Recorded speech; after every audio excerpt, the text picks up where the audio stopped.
इस वीडियो में आपको consensus mechanism proof of stake के बारे में बताएंगे। लेकिन आपने मेरी वीडियो कंसेंसस क्या है और last video consensus mechanism proof of work नहीं देखी तो वो ज़रूर देख लें। अगर आप ये दो वीडियोस देख लेंगे तो आपको प्रूफ ऑफ स्टेक बेहतर समझ आ जाएगा।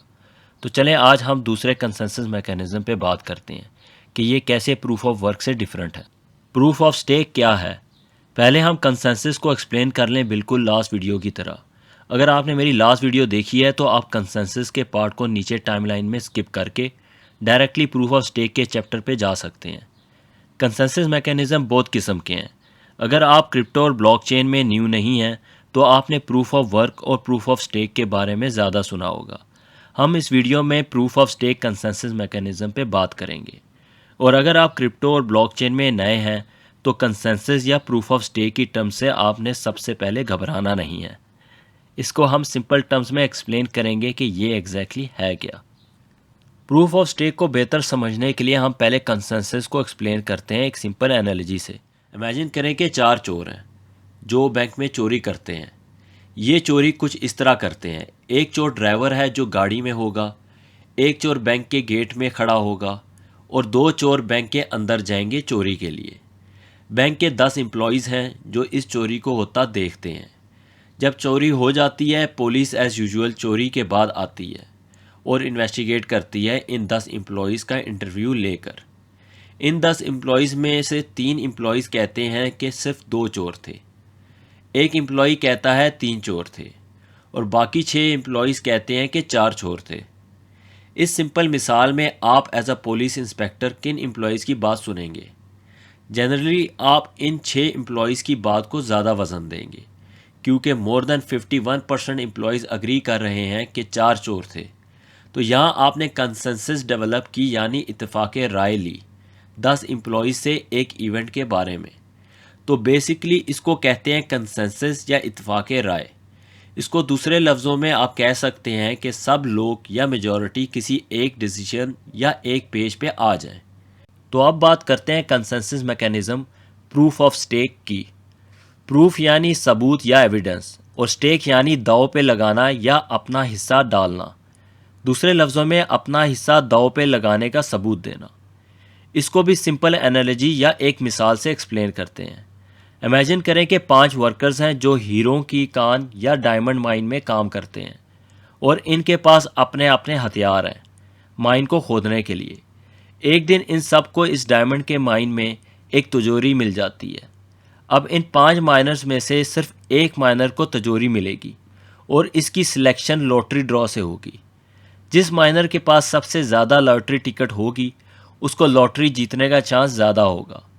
तो ये 5 वर्कर्स या माइनर्स ज़्यादा लॉटरी टिकट खरीदेंगे ताकि इनके जीतने के चांस ज़्यादा हों तिजोरी जीतने के लिए।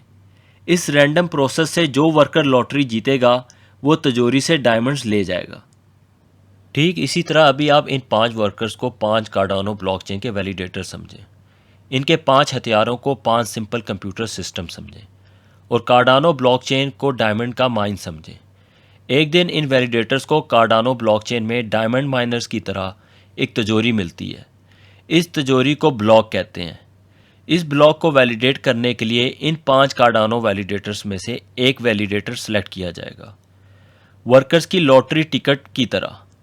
जिस वैलिडेटर के पास सबसे ज़्यादा कार्डानो कॉइन्स होंगे उसको ब्लॉक जीतने का चांस ज़्यादा होगा और इस ब्लॉक को वैलिडेट करने पे उसको डायमंड्स की तरह कार्डानो कॉइन रिवॉर्ड के तौर पे मिलेंगे। इसको कहते हैं प्रूफ ऑफ स्टेक यानी वैलिडेटर्स प्रूफ देते हैं अपने कॉइन्स ज़्यादा से ज़्यादा स्टेक करके ताकि वो नेक्स्ट ब्लॉक जीत सकें। याद रखें ब्लॉक में लेजर ट्रांजैक्शंस होती हैं इन वैलिडेटर्स को वैलिडेट करने के लिए जिस पे इनको रिवॉर्ड मिलता है उसी ब्लॉकचेन के कॉइन में। तो अब हमें consensus mechanism proof of stake की सही समझ आ जाएगी। जब इस एक वैलिडेटर को ज़्यादा कॉइन स्टेक करने पे एक ब्लॉक मिलता है, ये वैलिडेटर इस ब्लॉक को ब्रॉडकास्ट करता है पूरे नेटवर्क में जहां बाकी सब माइनर्स वेरीफाई करते हैं कंसेंसस या इत्तेफाक राय करके। ये ब्लॉक 51% कंसेंसस वोट से वेरीफाई या वैलिडेट हो जाता है और फिर ये नया ब्लॉक चेंज हो जाता है पिछले ब्लॉक से। इसको कहते हैं consensus mechanism proof of stake.